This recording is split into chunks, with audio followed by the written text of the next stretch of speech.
अपने भाई को बैठा करके उसकी जटाएं ठीक करी, अपने आंचल से उनके आंसू पूछे, कहा कुमार, करुण रस को बदलने के लिए भगवान राम ने दूसरी कथा शुरू कर दी कि रेशमी वस्त्र पहन करके राजोचित रूप बना करके तुम्हें राज्य करना था। ऐसा तो नहीं कि तुम्हारे प्रमाद में किसी ने तुम्हारा राज्य हरण कर लिया है। देख भरत, अब भगवान श्री राम यहां अयोध्या कांड के 100वें सर्ग के अंदर राजनीति का उपदेश देते हैं। क्वचित देवान् पितॄन् भृत्यान् गुरून् पितृसमानपि वृद्धांश्च चात वैद्याश्च ब्राह्मणांश्चाभिमन्यसे। अब जरा ज्ञान उपदेश की बातें सुनो हो कि ए भरत, कहीं तू देवताओं का तिरस्कार तो नहीं करता है? कवि उपदेश देना चाहते हैं देवताओं का। देवता क्या करेंगे, हमारी मेहनत से सब कुछ हो रहा है, ऐसे कहने वालों का ऐश्वर्य चला जाता है। पितरीन, अपने पूर्वजों का भी स्मरण करते हो कि नहीं? उनकी अवहेलना तो नहीं करते हो? और क्या कहा, भृत्यान, नौकरों का हल्की भाषा में तिरस्कार तो नहीं करते हो? नौकरों तक का सम्मान, गुरुजनों का और पिता के समान अवस्था वालों का, वृद्ध लोगों का, वैद्यों का और ब्राह्मणों का, इनका कभी तिरस्कार तो नहीं कर रहे हो जो तुमको वल्कल वस्त्र पहनने पड़े? उन लोगों को वल्कल वस्त्र पहनना पड़ते हैं राजा बनने के बाद जो ऐसे काम करने लग जाते हैं। बड़े सुंदर बातें हैं ये। वस्तुतः यहां इस करुण रस के अंदर महर्षि को यह उपन्यास नहीं करना चाहिए था, पर राम स्वयं भरत को एक बार इस भाव से दूसरे भाव में ले जाना चाहते हैं। क्वचिद आत्म समः शूरा श्रुतवंतो जितेन्द्रियः कुलीनाश्चेंगितज्ञाश्च कृतास्ते तात मंत्रिणः। तुमने स्वामी के प्रति श्रद्धा रखने वाले मंत्रियों को सम्मान दिया है कि नहीं? तू भरत समय से उठता है कि नहीं? नगर के अंदर गुप्त रूप से भ्रमण करता है कि नहीं? और देख भरत, इस संसार में 3 प्रकृति के लोग होते हैं, उत्तम, मध्यम और जघन्य। दान, धर्म इत्यादि बड़े कामों के अंदर तो तेरे को उदार व्यक्तियों को वहां लगाना चाहिए, जिससे तेरी कीर्ति होगी। और यह कहा है यहां कि जिसकी जैसी प्रकृति हो ना, उसके अनुकूल काम देना उनको, नहीं तो प्रसिद्धि नहीं होती है। आपको मालूम है जब महाभारत के अंदर यज्ञ किया युधिष्ठिर ने, तो उनने क्या किया, भीम को रसोई का काम बताया, क्योंकि भीम स्वयं है ना इतना भोजन करता था कि वो जिमाना भी जानता था। जो स्वयं 2 फल का खावे वो किसी को 4 फल के नहीं देने वाला हो। वो कहेगा लेगा क्या, और ज्यादा नहीं खानो भैया रे, बीमारी हो जाए। इसलिए हमारे कहते हैं कि इन पांडवों का स्मरण करने से सुबह सुबह दिन अच्छा निकलता। धर्मो विवर्धति युधिष्ठिर कीर्तनेन शत्रुर विनश्यति धनंजय कीर्तनेन पापं प्रणश्यति वृकोदर कीर्तनेन माद्री सुतौ कथयतां न भवन्ति रोगाः धर्मो विवर्धति युधिष्ठिर कीर्तनेन। युधिष्ठिर का नाम लेने से धर्म की वृद्धि होती है, अर्जुन का नाम लेने से शत्रु नष्ट होते हैं और भीम का नाम लेने से पाप नष्ट होते हैं। दोनों नकुल सहदेव का नाम लेने से रोग नहीं आता है, तो भीम का नाम लेने से पाप क्यों नष्ट होते हैं? वो जिमाता था लोगों को। उससे पूछती कुंती, बेटा आज कितने रसोई बनाएगा? बोले 1 क्विंटल की। मां कहती बेटा आज 100 किलो आटा लगाना, 100 किलो की रसोई बनाना। तो वो तोलने वाला से कहता 125 किलो डाल देना। रसोईदार कहता क्या? अरे बोले तू थक जाए तो मेरे को कह देना, सेक दूंगा सब। बड़ा जिमाने के अंदर बहुत अच्छा आदमी था भीम। और इन पांचों भाइयों को सुबह सुबह याद करने वाले के घर में कोई कमी नहीं रहती है, पर हम तो कुछ और ही याद करते हैं, उसका क्या करें। अर्जुन को काय में लगाया स्वागत करने में। अर्जुन की राग बहुत अच्छी थी, मीठा बोलता था, आइए विराजिए। अब किसी का गला बहुत खराब हो, आओ आओ बैठो तो क्या करेगा वो आदमी? सुनने वाला कहेगा यार द्वार के ऊपर अच्छा आदमी को बैठाया, फटेबाज तरीके बोल रहा। श्री राम जय जय राम,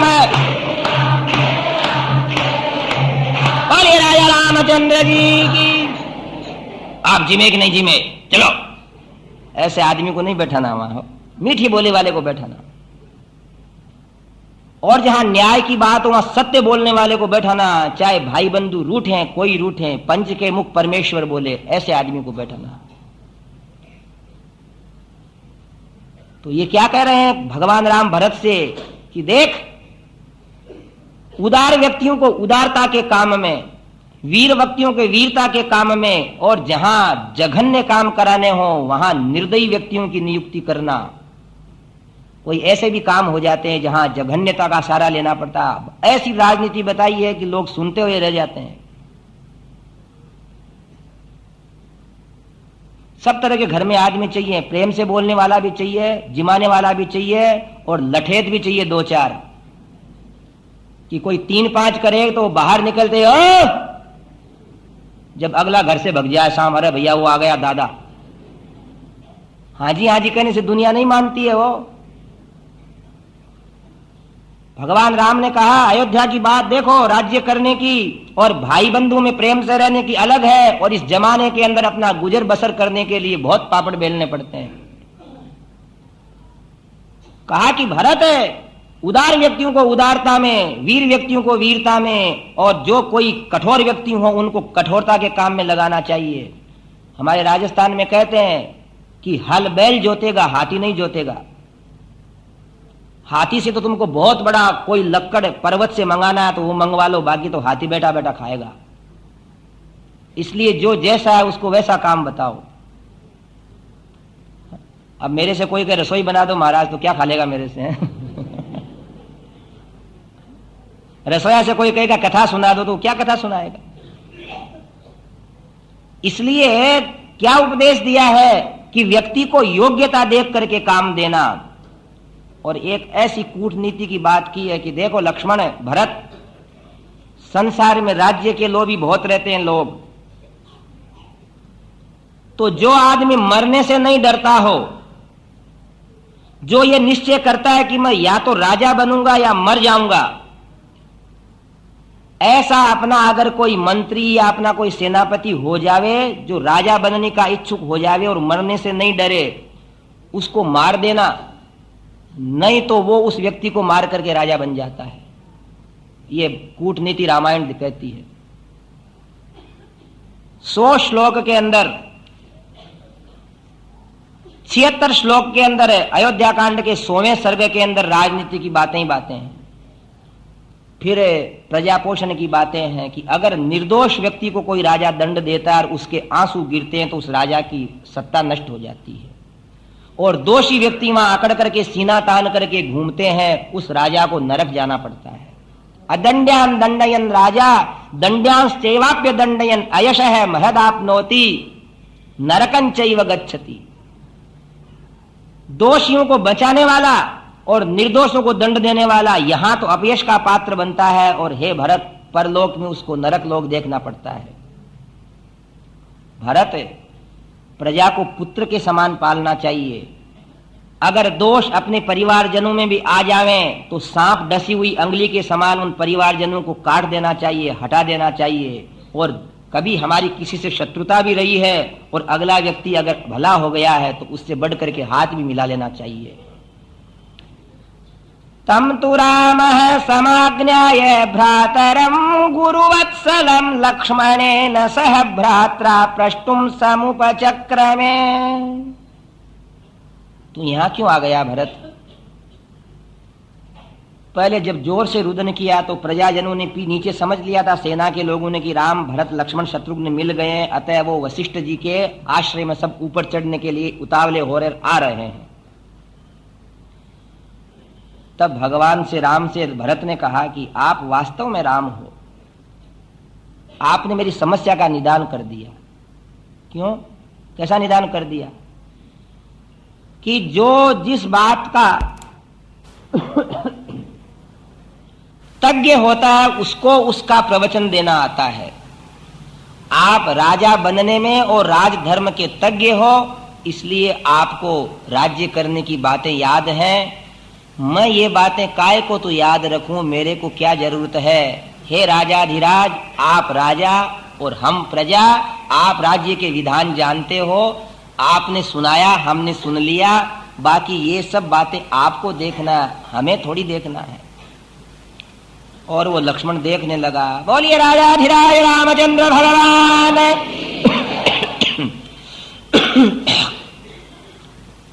अब भरत ने कहा, प्रभु ये राजनीति रामायण में सुनकर के लोग इससे उपदेश लेवे, मेरे को इस राजनीति से कोई मतलब नहीं। आर्यतात है परित्यज्य कृत्वा कर्म सुदुष्करम गतः स्वर्गम महाबाहु पुत्र शोकाभिपीडितः। हे अग्रज, आप जैसे परम प्रिय धार्मिक ज्येष्ठ पुत्र के वियोग में महाराज दशरथ ने प्राण त्याग दिए, हम क्या राज्य करें? ये बात जब पिता के मृत्यु की सुनी,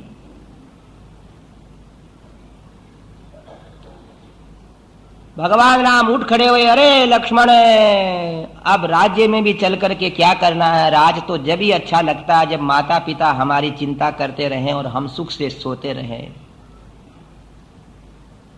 महाराज दशरथ की उस मंगल मूर्ति को ध्यान करके चारों भाई रुदन करने लगे। जानकी से कहा कि देवी, तुम्हारे ससुर नहीं रहे।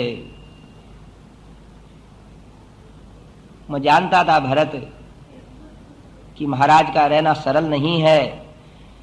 भरत ने कहा, महाराज और सुनिए, प्रिय पुत्र के देने से पितरों को उनकी वस्तुएं, अभिलषित वस्तुएं मिलती हैं। आप राजा के प्रिय हैं, उनको पिंडदान दीजिए। अब जब भगवान राम वहां गए नदी के किनारे और इस समय रो पड़े कि जो सुवर्ण की परात में मिष्ठान्न का भोजन करते थे, जिनके हजारों सैकड़ों ब्राह्मण रोज जीमते थे, उन महाराज को उनका ज्येष्ठ बेटा क्या पिंडदान देगा? एक इंगुदी वृक्ष का फल तोड़ा, बदरी के बेर तोड़े, उनको कूट करके पिंड बना करके कहा, यदन्नः पुरुषो भवति तदन्नास्तस्य देवताः। हे चक्रवर्ती नरेश, और सीता ने अपने पति के हाथ में जब वो इंगुदी वृक्ष और बेर का पिंड देखा, तब फूट फूट के रोने लगी कि अरे, जिन महाराजा ने ऐसी वस्तु कभी पशु पक्षियों को भी नहीं दी, जिनके हम बड़े पुत्र और बड़ी राजरानी पुत्र वधू के द्वारा ऐसा पिंडदान दिया जा रहा है। पर क्या करो, जो हम पाते हैं वही अपने पितरों को मिलेगा। कह दिया राम जी ने, हे नरेश, बोल अयोध्यानाथ भगवान की। ऊपर नेत्र किए कि आज हमारे पास जो है सो दे रहे हैं। महाराज दशरथ कह रहे हैं कि इसलिए दे रहे हो मन ही मन में कि तुमको मैंने यहां भेज दिया है। सीता कहती है कि हे नरेश, जब हम अयोध्या के भीतर जाकर के निवास करेंगे, उस दिन राजोपचार से आपका श्राद्ध करेंगे। आज तो हम तपस्वियों के पास आपके लिए यही है। श्रद्धया दीयते इति श्राद्धम, मतलब यह है श्रद्धा होना चाहिए। जो कुछ दिया, राजा हो तो राजा जैसा करो, और आज वनवासी हैं तो वनवासी जैसा करो। श्रद्धा से देना।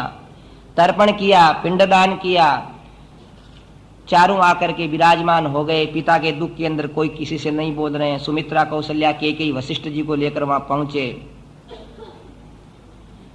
श्री राम जय राम जय जय राम,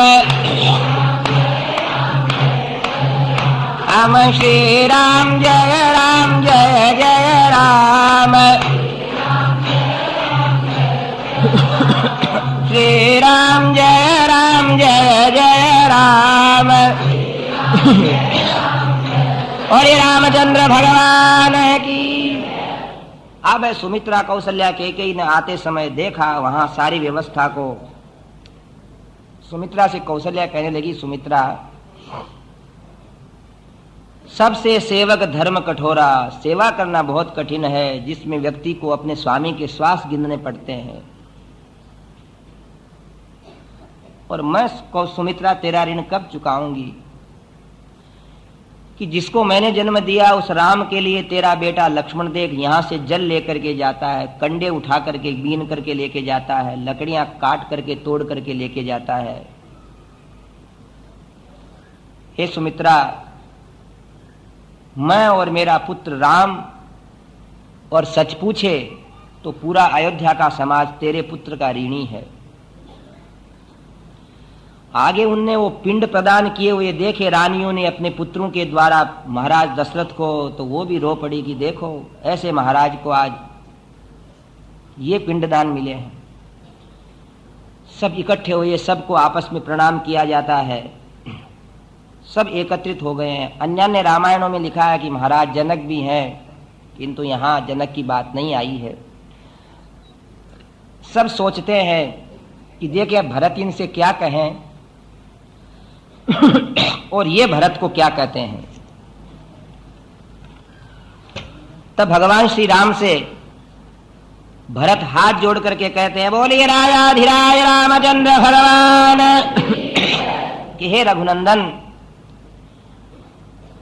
ये सारी प्रजा आपके पास आई है, कुलगुरु वशिष्ठ जी आए हैं, और जो कुछ अभी तक हुआ अब मेरा दास का निवेदन है, मैं आपके सामने एक प्रार्थना करता हूं कि किसी व्यक्ति ने एक बीज जमीन के अंदर बोया और उस बीज से एक अंकुर निकला, तब सारे ग्रामवासियों ने, नगरवासियों ने उस अंकुर को सींचना शुरू किया। हाँ, उसके बहुत बड़ा तना हुआ, बहुत बड़ी शाखाएं हुई, बहुत पत्ते आए, बहुत सुंदर पुष्प आए, जिसकी सुगंध चारों तरफ फैलने लगी। भगवान राम ने कहा बहुत सुंदर वृक्ष रहा होगा जब इतना उसका सेचन किया। इतना सुंदर महाराज राम की क्या पूछते हो आप। वशिष्ठ जी सोचते हैं कि ये क्या उपमा दे रहा है, राम जी भी सोचते हैं कि ये क्या कहना चाह रहा है। बोले हे रघुनंदन,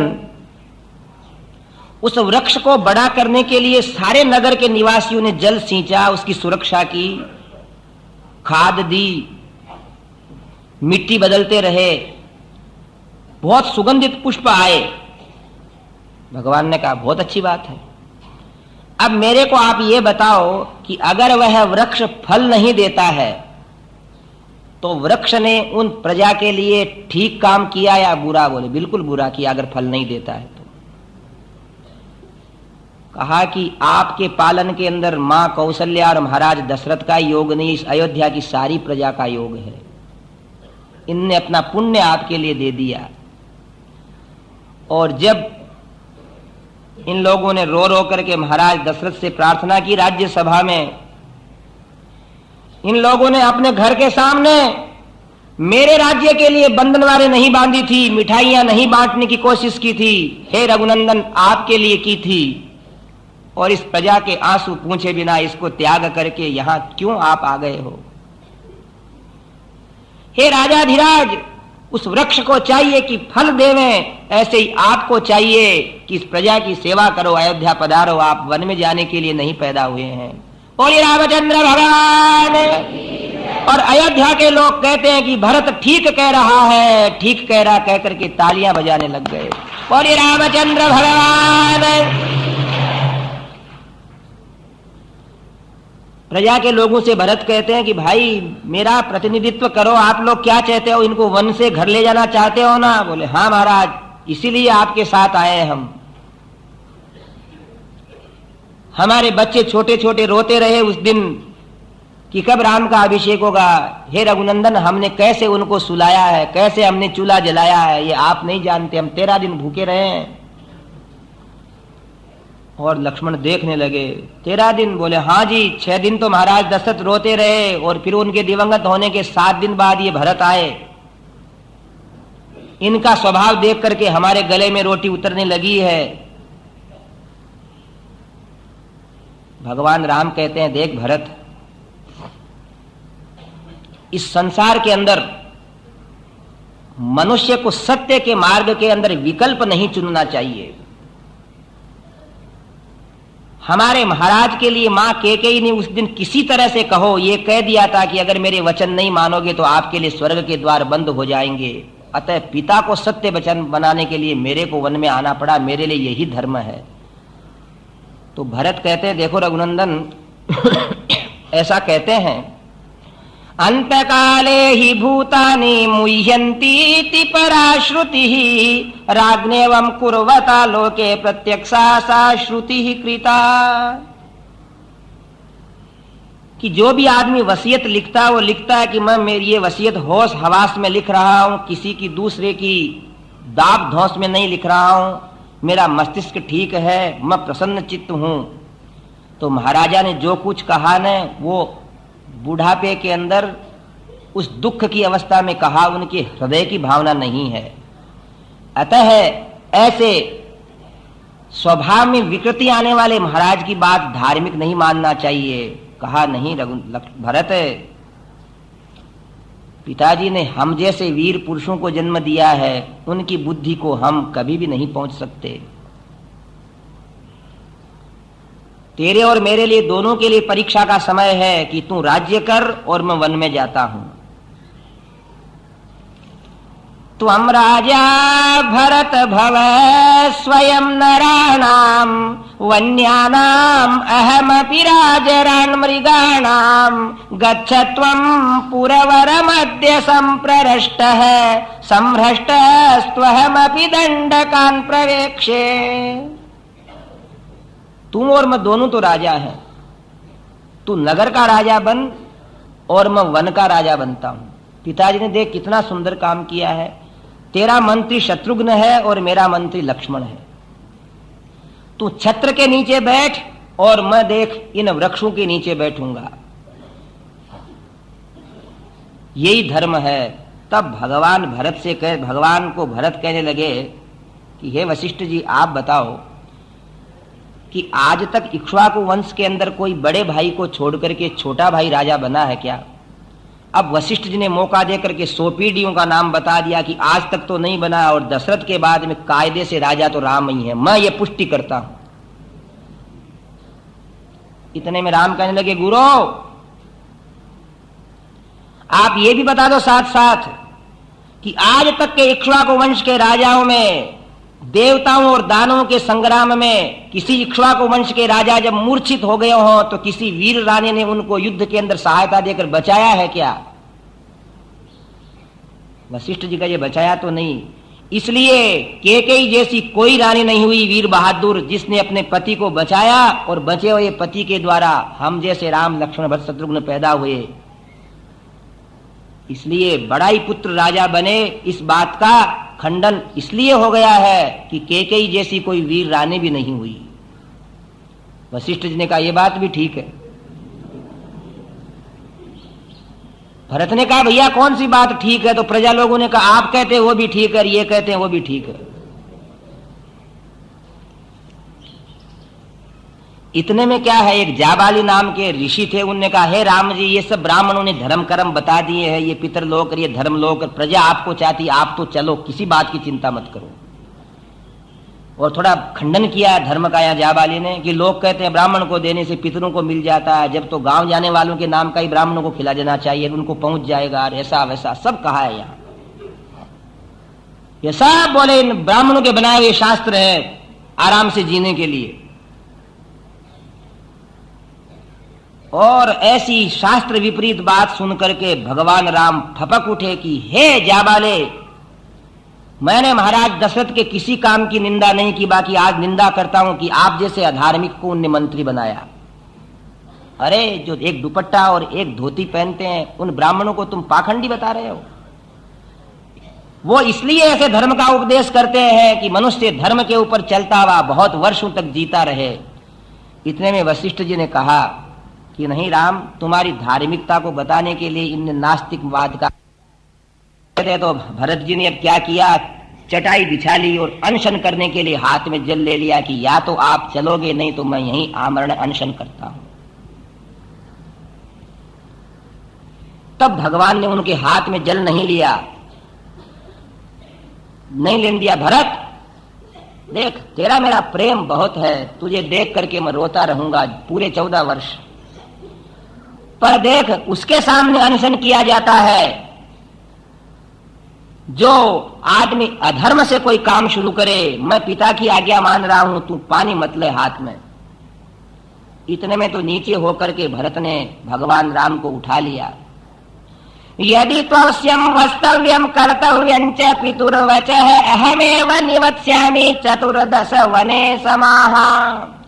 आपको यहाँ वन में रहना है तो वन के अंदर मैं रहूंगा, आप मेरी जगह राज्य करो। मैं आप नहीं चलते हो तो आपको उठा करके रथ में बैठा करके ले चलता हूं। भगवान को जब उठाने लगे तो ठाकुर जी तो हिमालय के समान भारी हैं, कैसे उठे?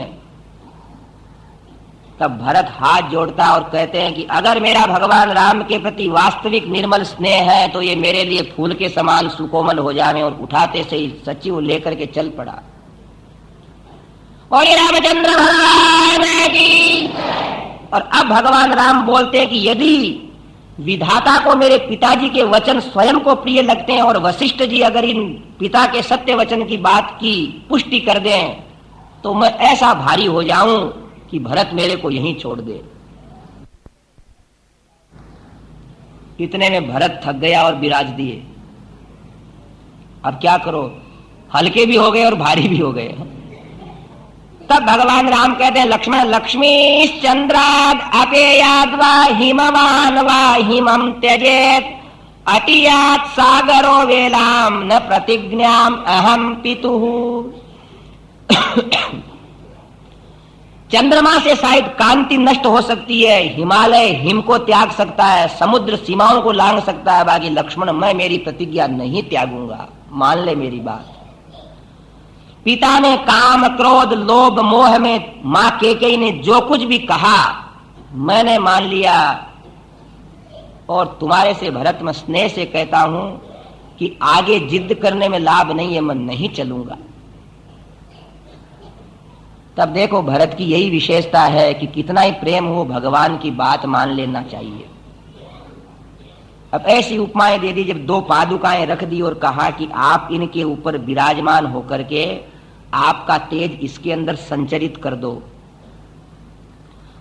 बड़े खुश हुए राम जी कि मानो समस्या का निदान निकल गया, झट उनके ऊपर विराजे। बोलिए रामचंद्र भगवान की।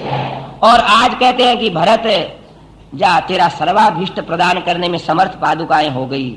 और भगवान वापिस नीचे विराज गए। भरत आंखों में आंसू बहाते हुए कहते हैं कि रघुनंदन, अब बात यह है कि आप राजाधिराज हो, ये आपने सिद्ध कर दिया। बोले कैसे सिद्ध कर दिया? बोले चलती उसी की है जो राजा होता है, मैं राजा होता तो मेरी चलती है,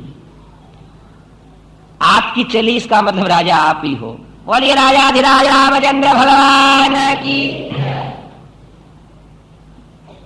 स्वामी है वो आदेश देते हैं और सेवक है वो पालन करते हैं। बोले बहुत अच्छी बात कही भरत, मैं राजा ही हूं, वास्तव में मैं सेवक हूं ना। इतने में भगवान ने आंसुओं से सींच दिया भरत को कि तू सेवक नहीं परम सेवक है।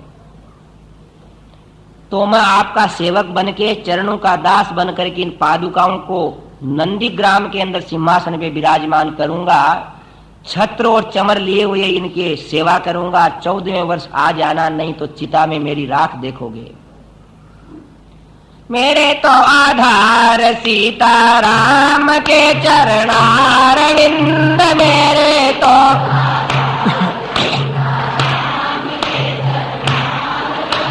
मेरे तो आधार सीताराम के चरणारविंद,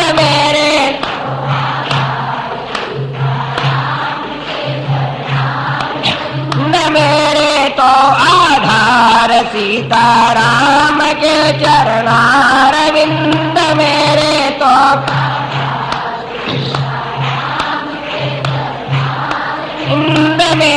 तो आधार राजा राम के चरणारविंद, मेरे और रामचंद्र भगवान की। और अब भगवान के चरणों में फिर प्रणाम किया। चरणों में रहूं हरदम, हे नाथ दया करना, चरणों में रहूं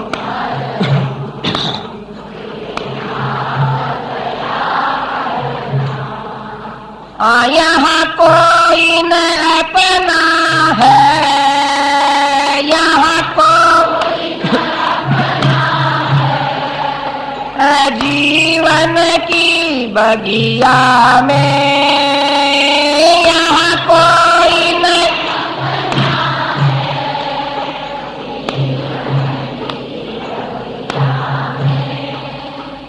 बस एक सहारा हो जीवन की बगिया में, बस ओ जीवन की तुम ज्ञान की ज्योति से अज्ञान हरण करना, तुम ज्ञान की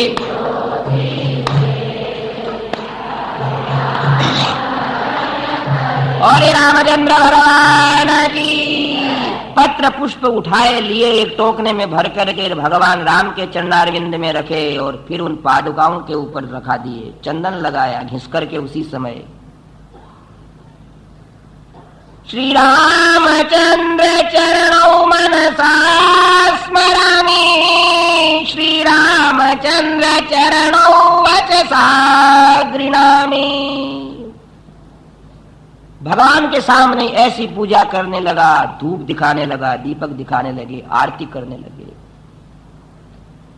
कि प्रभु जब जब मैं इनको ऐसे धोख दूं, प्रणाम करूं, तो आप कहीं भी रहो, मेरे को प्रत्यक्ष दिखना और आप मेरे को चरण पादुकाएं दे दो।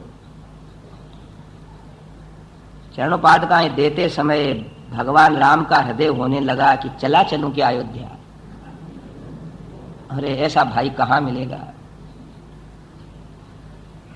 और चरण पादुकाएं दे करके गुरुजनों को प्रणाम किया, माताओं को अभिवादन किया। सब लोग उसी समय प्रस्थान करने के लिए तत्पर हो गए। भरत के ऊपर पादुकाएं विराजी गई, जिनके ऊपर भरत चंवर छत्र लेकर के विराजमान हो गए। शत्रुघ्न रथ को हाँकने लगा और राम जी को हृदय में बैठा करके भरत मौन होकर के चले आए। एक ने पिता के लिए वल्कल वस्त्र पहने हैं और एक ने भाई के लिए वल्कल वस्त्र पहन लिए। भरद्वाज मुनि ने कहा भरत धन्य हो गया। अयोध्या में नंदीग्राम में जाकर के स्थापना कर दी और रामचंद्र चरणौ मनसा स्मरामि वचसा गृह्णामि शिरसा नमामि शरणम प्रपद्ये से भरत तप कर रहे हैं। और अब राम जी लक्ष्मण से कह रहे हैं कि लक्ष्मण मैं इस चित्रकूट में अब नहीं रह सकता। बोले क्यों? क्यों क्या? वो मेरे को हर पल भरत दिख रहा है, कैसा रोया था यहाँ। जिसने मेरे को धर्म का क्या सुंदर उपदेश दिया कि आपका राज करना ही धर्म है। अब जैसे भगवान राम आगे बढ़ेंगे और आगे की राम कथा कल आप 9 बजे से फिर सुने। 2 मिनट कीर्तन करें जब तक आरती की तैयारी होवे। राम सीता राम सीता राम सीता राम। इंद्र सेव्य मनीषम। आगे क्या है? वेदांत वेद्यम विभुम। वेदों के द्वारा, उपनिषदों के द्वारा जिनको प्रतिपादित किया जाता है। कैसे प्रतिपादित करते हैं उपनिषदों में? वो सूर्य में है, वो चंद्रमा में है, वो पृथ्वी में है, वो आकाश में है। जले विष्णु हो, स्थले विष्णु हो, विष्णु हो पर्वत मस्तके, ज्वालमाला कुले विष्णु हो, सर्वम विष्णुमयम जगत। और वो ही परब्रह्म वेद वेदांत प्रतिपाद्य क्या बन गए? दशरथ नंदन बन गए। दशरथ अजिर बिहारी बन गए। तब वेद क्या करते हैं? वेद है प्राचेत सादासीद। वाल्मीकि मुनि को वरुण की संतान माना गया है, इसलिए वेद जो है महर्षि वाल्मीकि के मुख से वेद है प्राचेत सादासीद साक्षात रामायण आत्मना। ये साक्षात रामायण बन गए। तो लोग कहते हैं कि भाई वेद में और रामायण में कैसे तुलना है? ऐसे तुलना है। आपको मालूम है वेद में हम लोग क्या स्तुति करते हैं? भद्रं कर्णेभिः शृणुयाम देवाः, भद्रं पश्येमाक्षभिर्यजत्राः, स्थिरैरङ्गैः तुष्टुवागुंसस्तनूभिर्देवव्यशे। भाई ऐसा बोलते हैं कि हम कानों से अच्छी बातें सुने, आंखों से अच्छा देखें, मन से अच्छा सोचें, हाथ पांव हमारे स्वस्थ रह करके बहुत वर्षों तक हम ईश्वर का भजन स्मरण करें, जनता जनार्दन की सेवा करें। तो यही उपदेश भगवान राम के चरित्र के माध्यम से हमें रामायण देती है। वेदों के अंदर तो सार हर एक व्यक्ति के द्वारा उपलब्ध करना कठिन है, किंतु रामायण में सार को ऐसे सुंदर इतिहास के साथ बताया है कि गले उतर जाता है। ज्ञान भक्ति वैराग्य का सबका समन्वय है, आस्वाद्य है। ध्यान दें, यदि घर में आपको कोई कहे बालक आकर के कि मां, हाँ बेटा मेरे को सीरा खिला, मेरे को लड्डू दे, तो मां कहती है कि ये तो देख बेसन, ये शक्कर और ये घी, इनको खा ले, लड्डू हो जाएगा पेट में। होगा क्या बताओ? नहीं होगा, आस्वाद्य नहीं है, पा नहीं सकते उसको। और जब कड़ाही के अंदर घृत डाल करके, आंच दे करके, दाना निकाल करके, चाशनी पिला करके जब बांधने लगते हैं घर के लोग, तो छोटे छोटे बच्चे कहते हैं कि ये खाने को कब मिलेंगे हम? तो कहते हैं भैया अभी भैया भगवान के दीपक लगाएंगे, भोग लगेगा, जब मिलेंगे। अरे ये भोग क्या होता है ये? तो ऐसे ही आस्वाद्य बनाया जाता है वेद के ही अर्थ को। भगवान स्वयं वेद वेदांत वेद्य दशरथ नंदन बने हैं, तब महर्षि वाल्मीकि के मुख से यह श्रीमद् रामायण ज्ञान मंगलकारी उपदेश देते हुए भारत भूमि के अंदर प्रवाहित हो रहा है। जिसने इसको पिया है, जिसने इसको सुना है, उसकी अंतरात्मा शुद्ध हुई है। उसी रामायण गान को कुश और लव तदुपगत समास संधि योगम सम मधुरोपनतार्थ वाक्य बद्धम रघुवर चरितम मुनि प्रणीतम दश शिरसश्च वधम निशामयध्वं तदुपगत संधि समास योगम सम मधुरोपनतार्थ वाक्य बद्धम रघुवर चरितम मुनि प्रणीतम दश शिरसश्च वधम निशामयध्वम्।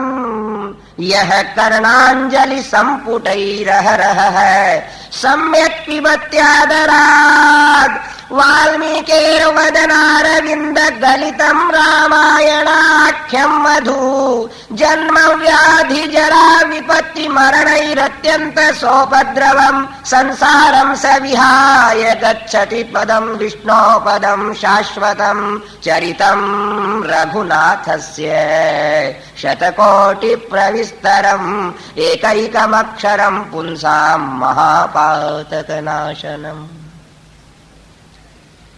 दोनों कुमार जब गाने लगे हैं तब उनका एक एक रोम भगवान राम के स्मरण से पुलकित हो उठा है और लोगों से कहते हैं कि सुनना है तो इसी को सुनो। इसमें सब प्रकार का माधुर्य है। ए संसारवासियों, फिर तुम्हें कोई वस्तु अभिलषित होगी ही नहीं, इष्ट होगी ही नहीं। कभी करुणा का समुद्र ऐसा बहता है कि मनुष्य यूं अगर सज्जनों कुछ रोना आता है दुख का तो दिल दुखता है, और शास्त्र के अंदर रोने से रोकर के भी दिल सुखी हो जाता है। कभी वीरता की भावनाएं आती हैं तो कभी मनुष्य को बहुत सुंदर सुंदर दृश्य देख करके हंसी आने लग जाती है। कभी सीताराम के निर्मल प्रेम को देखते हैं तो कभी माता पिता की दृढ़ भक्ति को उपस्थित करते हैं, तो कभी शत्रुओं के सामने भयंकर उदाहरण रखते हैं, भयंकर। ऐसे रामायण काव्य को, महर्षि की रचना को कुश और लव जो सुना रहे हैं, सौभाग्य से आप भी उसे सुन रहे हैं। किसी ने कहा कि यह कर्णांजलि संपुट ही रह रहा है, सम्यक पिबत्यादराद। आदर भावना से जो कोई कानों रूपी हाथों से इस रामायण को पीते हैं, कानों से पीना पड़ता है, कान ऐसे सचेष्ट रखना पड़ता है, और तभी तो कान कान है। जिन हरि कथा सुनहि नहीं काना, श्रवण रंध्र अहि भवन समाना। जो भगवत चर्चा नहीं सुनते हैं वो कान तो सांपों के बिल हैं। ये दुनिया भर की बातें हैं नहीं, ये सांप प्रवेश कर रहे हैं ऐसा समझो। कोई कहेगा कैसे? कामादिक विकारों को उत्पन्न करने वाले दृश्य और उत्पन्न करने वाले वचन मनुष्य के जीवन को विषाक्त नहीं करते तो क्या अमृत युक्त थोड़े करते हैं। इसलिए उस भजन में कहा गया है, काम रस छोड़ प्यारे राम रस पगिए, सीताराम सीताराम सीताराम कहिए, सीता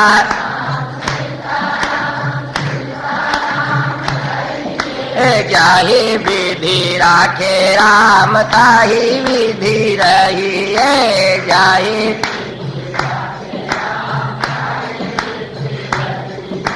मुख में हो राम नाम राम सेवा हाथ में, मुख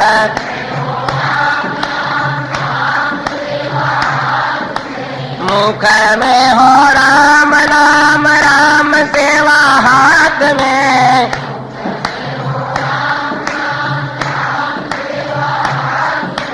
तो अकेला नहीं बंदे राम तेरे साथ में।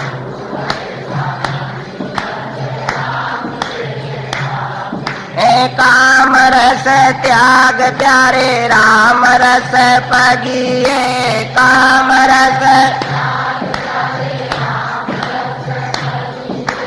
जाहि विधि राखे राम ताहि विधि रहिए।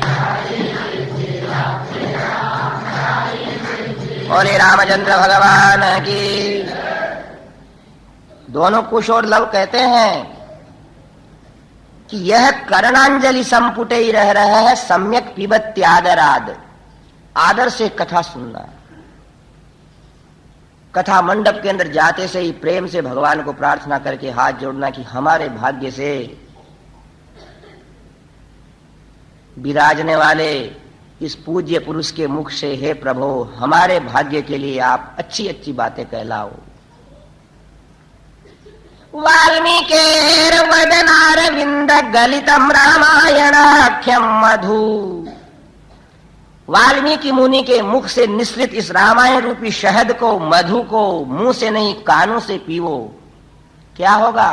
पीत्वा जन्म जरा विपत्ति मरणम रत्यंत सोपद्रवम। इस संसार में देखो इतने भयंकर दुख हैं। जब बारीकी से गौर किया दुनिया की इस हकीकत का, तो यही समझ में आया कि घर है बड़ी मुसीबत का। इसमें सुख यही है कि भगवत संबंध प्राप्त करके भगवान का भजन कर लो, नहीं तो चार बहुत दुख है इस संसार में। एक तो जन्म,